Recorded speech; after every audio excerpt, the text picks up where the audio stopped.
What's going on, everybody? Josh Engleman for Awesemo.com, and I am back with my NBA DFS contenders on Draftkings for Friday, February 26th. Now, be sure to hit that like button, subscribe to the channel, and hit the notification bell so you know when this and all of our other content goes live.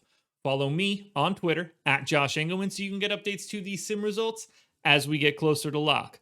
And finally, let me know in the comment section, who are your favorite options for this slate? We're rounding out the bottom of my top 10 with Kyle Lowry, Harrison Barnes, who I wish I would have had yesterday, Pascal Siakam, Isaiah Roby, and Damian Lillard on the outside looking in, who will be my favorites. My top 5 plays for today?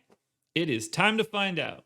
First up at number 5, I'm going to Buddy HIELD. This is very much a positional thing. Shooting guard and small forward eligibility.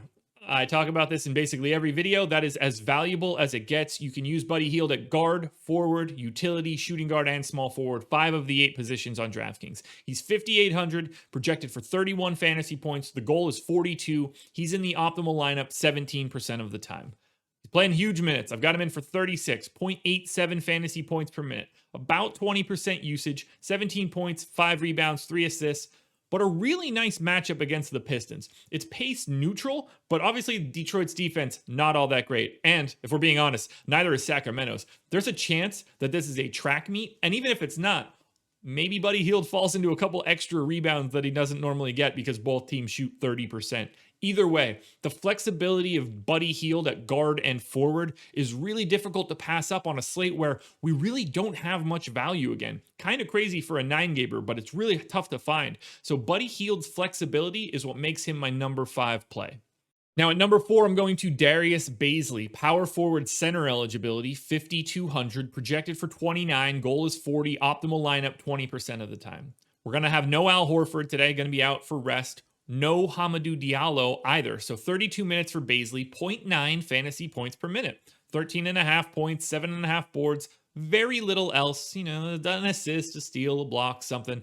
Pace neutral spot against Atlanta, but again, a good spot for an up-tempo game just overall. Just because they don't get extra possessions doesn't mean it's not a good spot from a pace perspective. I like BAZLEY in these opportunities where there is no Horford, where there is no Diallo. He sees slight ticks up in rates across the board.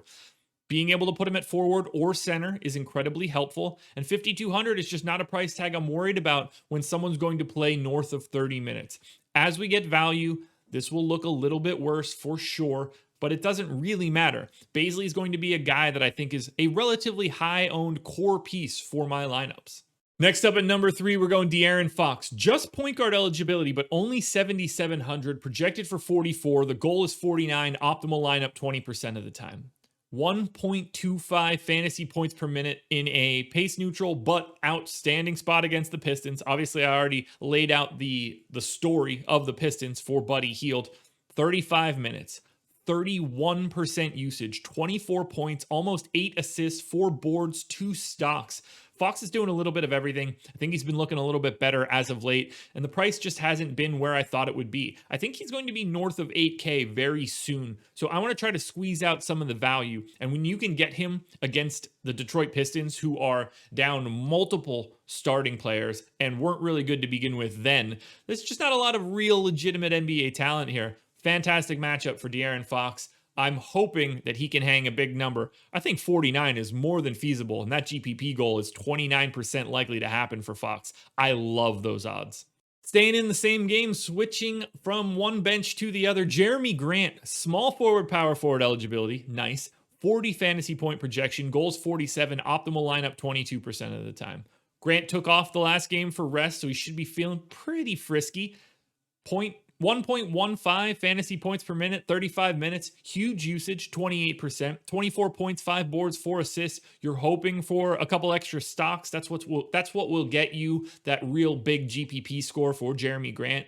It's a slight pace up spot for the Pistons, and they get to face the Kings. That defense is terrible. Truly terrible, giving up huge amounts of points every day. That is great from a fantasy perspective. So while it's not even though you get an extra possession, which is thumbs up to begin with, you get also one of the better defensive matchups that you can find. Every single sign for JERAMI Grant is checked off in a positive way for me. I wish he could have been number 1 because I like talking about JERAMI Grant, but I'm more than happy getting to him at number 2. Now, before we get to my number one contender, one last reminder, hit the thumbs up. You guys know how much I love it. Subscribe to the channel. Just because we got to 50,000 doesn't mean you have to stop now, so keep subscribing.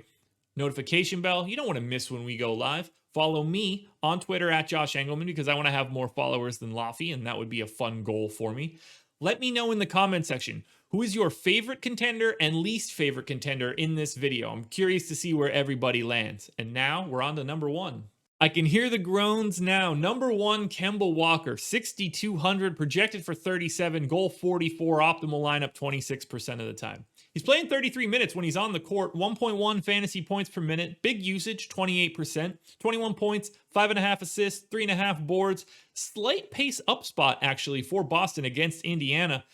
He's slowly but surely going to knock the rust off, I think, or we just see him leave because he's injured. But either way, I have to buy in on a KEMBA Walker $6,200 price tag. That's just simply too cheap for him on DraftKings. I expect this price to be $7K as we get closer to the end of the season, so I have to roster him when I think that he is underpriced, and that is today. We have no value to speak of. You can tell from this list that it's really hard to find anybody in that pay down range. So, KEMBA Walker. I know, calm down, I know. KEMBA Walker, the number one contender for tonight's slate. Alrighty, guys, that will do it. Those are my NBA DFS contenders on Friday, February 26th for DraftKings. I'm done then. We got the strategy show this morning, but no live before lock. You won't see me tomorrow for Saturday. No contenders on the weekends. We'll be back again Monday morning with another edition of the contenders. Good luck tonight, everybody, and have a good weekend.